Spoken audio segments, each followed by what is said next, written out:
Boa noite, irmãos. Estamos mais uma vez juntos aqui, na noite desse domingo, para prestar culto ao nosso Deus. De uma maneira diferente, mas de uma forma que o Senhor seja glorificado e nós cumpramos o nosso dever, a nossa missão. Nós cumpramos o propósito da nossa vida de adorar o nosso Deus. Nós vamos, nesse momento, orar ao Senhor, pedir a Ele a iluminação do seu Espírito sobre nós e vamos ler a sua palavra para a nossa edificação. Nosso Deus, nós nos alegramos na tua presença, porque ainda que em meio a tantas dificuldades e limitações, nós podemos, pela tua graça, cultuá-lo. Podemos, ó Deus, nos ajuntar, ainda que virtualmente, para celebrar a tua salvação, a tua presença e nos ancorar na fonte de todo o nosso vigor espiritual, que é a tua palavra. Portanto, Deus, dá-nos da tua graça, fale o nosso coração, em nome de Jesus. Amém. Nós vamos ler o texto bíblico que se encontra no livro de Neemias, capítulo 2, a partir do verso 11 até o verso 20. Diz assim o texto: Cheguei a Jerusalém, onde estive 3 dias. Então, à noite, me levantei e uns poucos homens comigo. Não declarei a ninguém o que o meu Deus me pusera no coração para eu fazer em Jerusalém. Não havia comigo animal algum, senão o que eu montava. De noite, saí pela porta do vale, para o lado da fonte do dragão e para a porta do monturo, e contemplei os muros de Jerusalém, que estavam assolados, cujas portas tinham sido consumidas pelo fogo. Passei à porta da fonte e ao açude do rei, mas não havia lugar por onde passasse o animal que eu montava. Subi à noite pelo ribeiro e contemplei ainda os muros. Voltei, entrei pela porta do vale e tornei para casa. Não sabiam os magistrados aonde eu fora nem o que fazia, pois até aqui não havia eu declarado coisa alguma, nem aos judeus, nem aos sacerdotes, nem aos nobres, nem aos magistrados, nem aos mais que faziam a obra. Então lhes disse: Estais vendo a miséria em que estamos, Jerusalém assolada e as suas portas queimadas? Vinde, pois, reedifiquemos os muros de Jerusalém e deixemos de ser opróbrio. E lhes declarei como a boa mão do meu Deus estivera comigo, e também as palavras que o rei me falara. Então disseram: Disponhamo-nos e edifiquemos. E fortaleceram as mãos para a boa obra. Porém, Sambalate, o horonita, e Tobias, o servo amonita, e Gesem, o arábio, quando o souberam, zombaram de nós, e nos desprezaram, e disseram: Que é isso que fazeis? Quereis rebelar-vos contra o rei? Então lhes respondi: O Deus dos céus é quem nos dará bom êxito. Nós, seus servos, nos disporemos e reedificaremos. Vós, todavia, não tendes parte, nem direito, nem memorial em Jerusalém. Amém. Irmãos, neste tempo que vivemos, nós temos um quadro claro e um testemunho nítido da maneira com que Deus governa toda a humanidade. Nós vivemos debaixo do absoluto controle de Deus. O Senhor rege as nações desde sempre e para todo sempre. Bem disse Isaías, texto inclusive lido nosso último vídeo, que no verso 3 do capítulo 6, finalzinho, diz assim, que a terra está cheia da sua glória.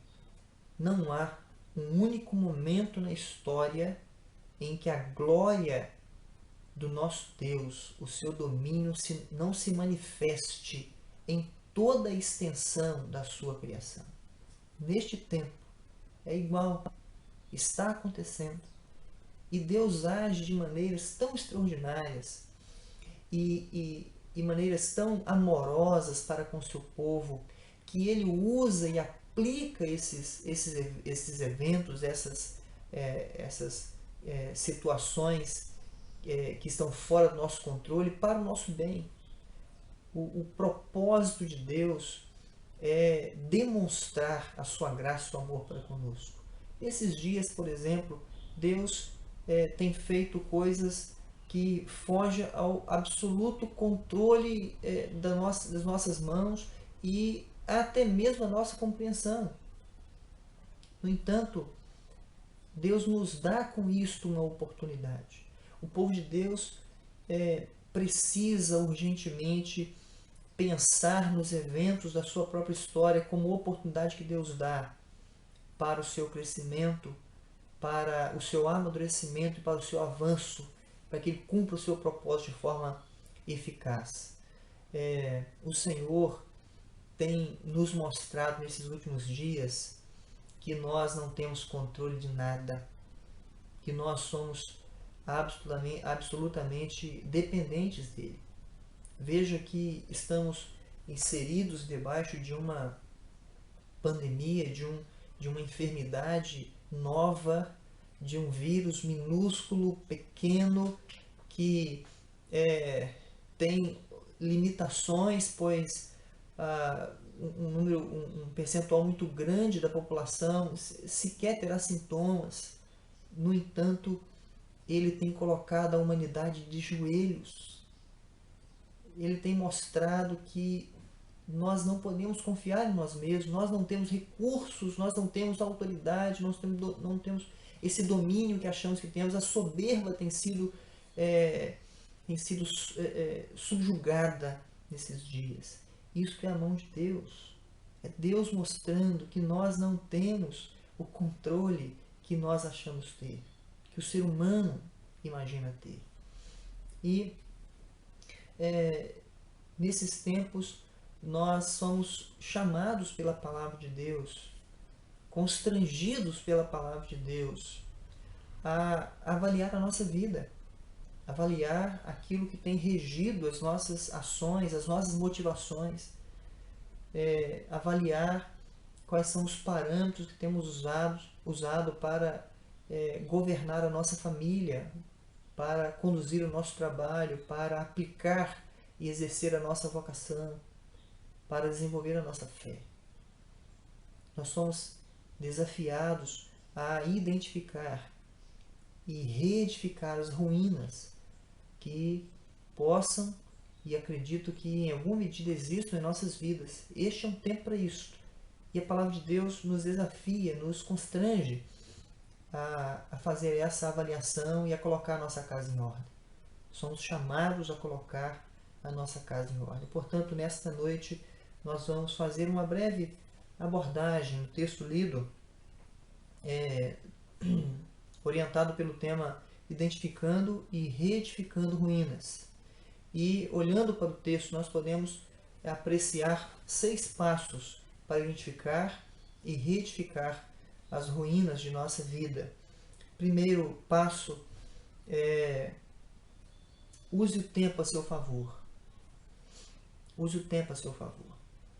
O tempo que Deus nos dá nesses momentos é a ferramenta mais importante para uma clara, precisa e profunda identificação e uma ação reedificadora eficaz. Veja o texto no verso 11. Neemias vem da corte do rei Artaxerxes. Ele chega a Jerusalém e o texto diz que após chegar em Jerusalém, ele fica 3 dias sem agir.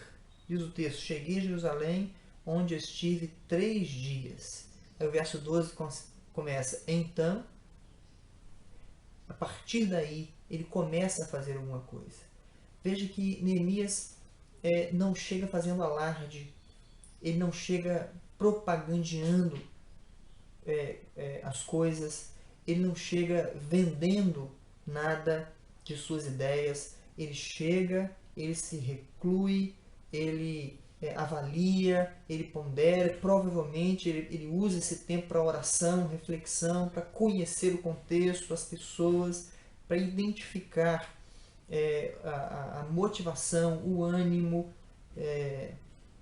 dos habitantes de Jerusalém, para ter uma visão um pouco mais próxima da realidade, para contextualizar-se e depois então agir. Ele não é precipitado, ele não se adianta, ele deixa que o tempo mostre a ele o melhor caminho. Deus tem te dado tempo. Algumas pessoas provavelmente estão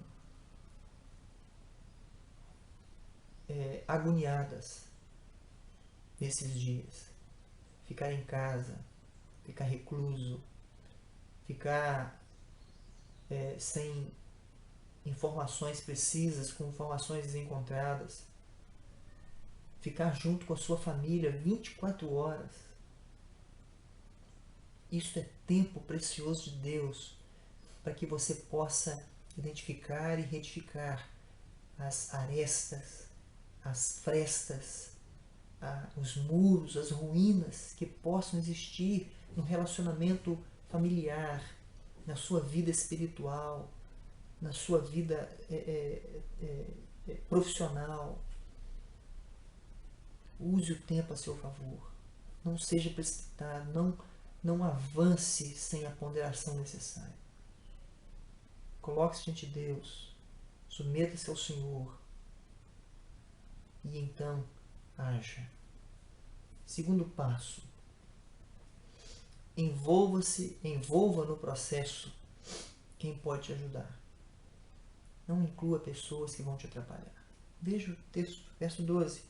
Então à noite me levantei e uns poucos homens comigo. Não declarei a ninguém o que o meu Deus me pusera no coração para eu fazer em Jerusalém. Não havia comigo animal algum, senão o que eu montava. Veja que Neemias não chega em Jerusalém e já convoca uma reunião. Ele não chega apresentando um projeto. Ele não chega convocando as pessoas. Ele não chega fazendo propaganda. Ele chega e quando ele sai para avaliar a situação, ele traz com ele pessoas que têm a mesma visão. Provavelmente pessoas que vieram com ele da Babilônia.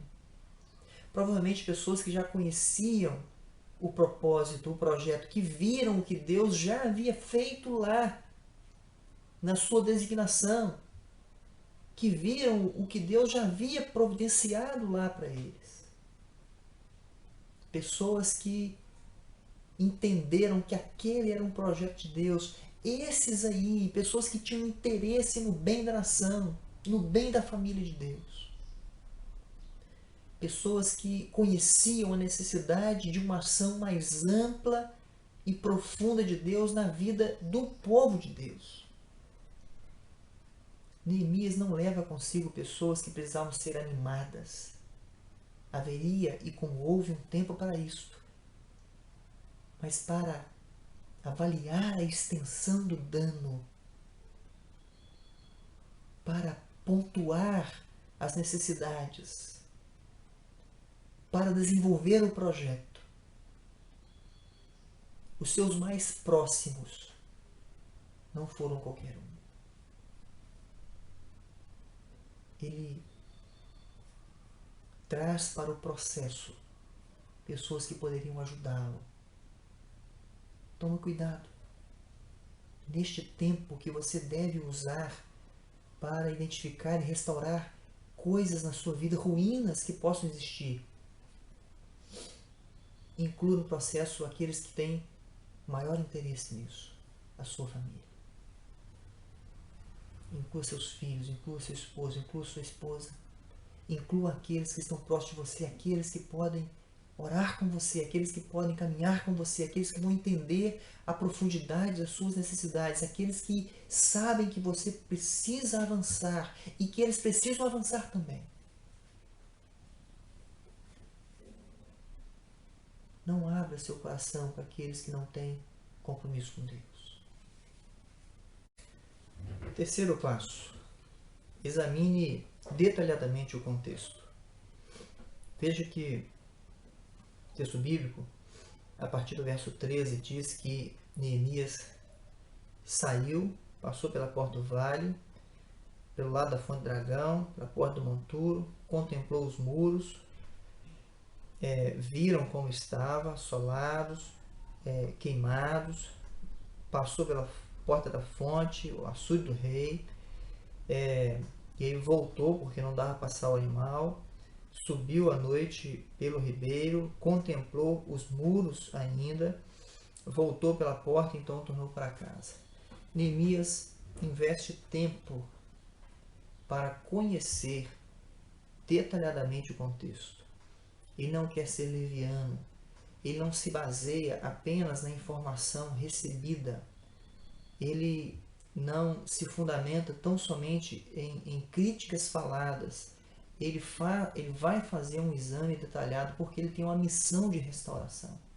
E para restaurar é necessário identificar precisamente os locais que estão afetados, como estão afetados e os prejuízos que aquilo traz para o todo da estrutura da nação, nesse caso, ou no nosso caso, da família, da vida, da fé. Portanto, se você quer identificar e restaurar e reedificar, você precisa conhecer os detalhes, o contexto, precisamente, com riqueza de informação. Neemias recebeu do seu irmão, quando estava ainda na Babilônia, informações sobre Jerusalém. Seu irmão disse que o povo estava em miséria, que os muros estavam derrubados, que as portas estavam queimadas, havia humilhação. Mas isso não bastava para alguém que tinha uma missão de reedificação ampla e eficaz. Portanto, se você almeja identificar e reedificar as ruínas que possam existir na sua vida, fragilidades que precisam ser tratadas, você precisa dar atenção aos detalhes do contexto. Conheça amplamente a situação e então haja. Quarto passo. Tenha coragem para reconhecer o problema. Não seja medroso. Neemias vem da Babilônia, ele não chega já fazendo um monte de acusações com base no que ouviu. Ele examina, ele conhece, então ele ajunta o povo, os judeus, os magistrados, os sacerdotes, e diz para eles claramente o que está acontecendo. Veja o que diz o verso 17. Então lhes disse: estáis vendo a miséria em que estamos, Jerusalém assolada e as suas portas queimadas. Vocês estão vendo. Isso é coragem. Ele não está ali para fazer lobby. Ele não está ali para agradar as pessoas. Ele não está ali com medo de ser contrariado. Neemias não é um homem que perde o sono, ou não foi um homem que perdia o sono, porque as pessoas não se agradariam da verdade. Ele tinha um compromisso com Deus. Você tem um compromisso com Deus na sua casa, como cristão, de forma pessoal, e na sua casa, como membro de uma família cristã. Então, tenha coragem de identificar, de pôr sobre a mesa, mas tenha também um coração amoroso para fazer isto sob o governo de Deus. Neemias termina o verso 17 dizendo: vinde, pois, e retifiquemos. Eu estou aqui para isto. Nós vamos fazer juntos. Eu não estou acusando, eu não estou destruindo vocês. Mais ainda, eu não estou depreciando, eu estou chamando para um tratamento de retificação, para o renovo e a restauração do ornamento da noiva. Tenha coragem para reconhecer o problema e tratá-lo amorosamente. Quinto passo: confie no Senhor, não em você. Se existe, irmãos, um grupo de pessoas ou uma categoria não confiável, é do ser humano. O pecado tornou o homem não confiável, mutável, emocionalmente instável, frágil. O texto bíblico diz no verso 18 o seguinte: e lhes declarei como a boa mão do meu Deus estivera comigo, e também as palavras que o rei me falara. Então disseram: disponhamos-nos e edifiquemos, fortaleceram as mãos para a boa obra. Verso 20. Então lhe respondi: o Deus do céu é quem nos dará bom êxito. Neemias conta para o seu povo o que aconteceu. Ele conta que saiu da corte do rei, que almejou restaurar o seu povo. Ele conta que conseguiu liberação. Ele conta que conseguiu passagem, acesso, autorização para cruzar as fronteiras. Ele conta que conseguiu recursos. Ele conta que conseguiu proteção. Mas ele não diz que ele conseguiu. Ele atribui isso à boa mão do seu Deus. Assim como no verso 20, quando ele responde aos seus opositores, ele diz: o nosso Deus, o Deus dos céus, é quem fará essas coisas acontecer. Confie no Senhor. A sua casa precisa de renovo. Se não precisasse, Deus não te daria esse tempo de reclusão. A sua casa precisa, sua vida, sua casa precisa de amadurecimento, de transformação, de mudança, de crescimento, de reedificação. Em uma área, todos nós precisamos. Portanto, confie no Senhor e não em você. Você não é capaz de adornar a noiva por sua própria capacidade. E essa epidemia prova isso. Prova que nós somos incapazes, porque quando Deus age, quando Deus intervém, quando Deus vai à sua criação de forma mais pontual, de forma mais ampla, um pequeno ser bota de joelhos toda uma geração, toda uma população, um mundo inteiro. Confie no Senhor, não confie em você. E por fim, último passo: trabalhe em família. Neemias faz duas coisas importantes aqui. Primeiro, ele ajunta o povo, depois de fazer o exame, de perceber o que está acontecendo, ele fala para o povo, ele chama o povo à ordem e ele dá a este povo a prerrogativa, ele envolve o seu povo na missão que é em prol do seu povo. Ele não inclui terceiros. O verso 18, depois que ele conta o que Deus fez, o povo entende que aquilo tem a ver com eles. É o seu Deus.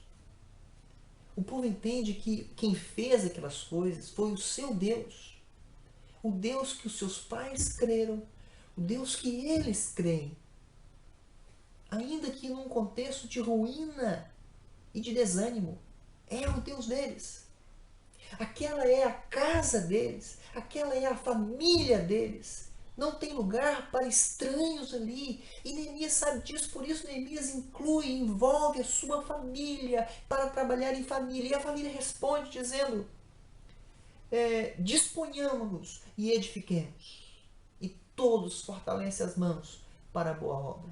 No verso 20, há algo extraordinário da parte de Neemias, porque ao ouvir a oposição, a chacota, ao ouvir o escárnio dos seus inimigos, ele se dirige a eles e diz: olha, vós, todavia, não tendes parte, nem direito, nem memorial em Jerusalém. Vocês não são do povo de Deus.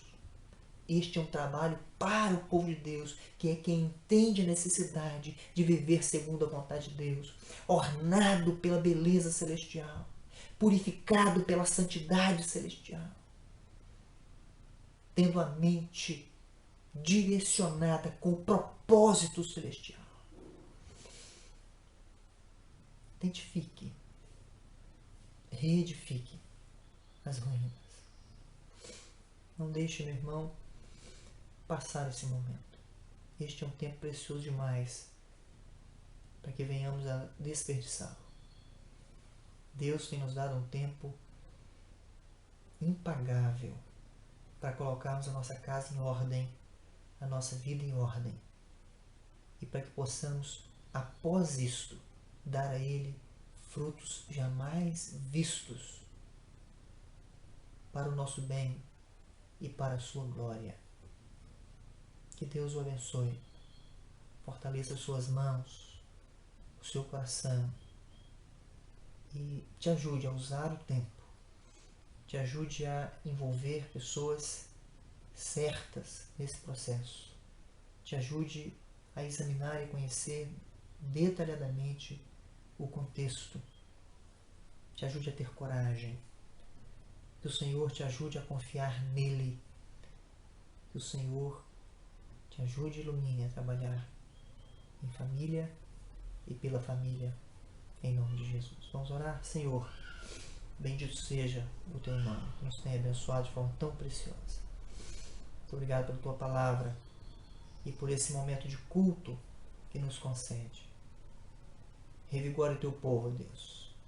Desperta-o e ajuda-nos a amadurecermos aos teus pés, a crescermos pela tua palavra e a vivermos para a tua glória.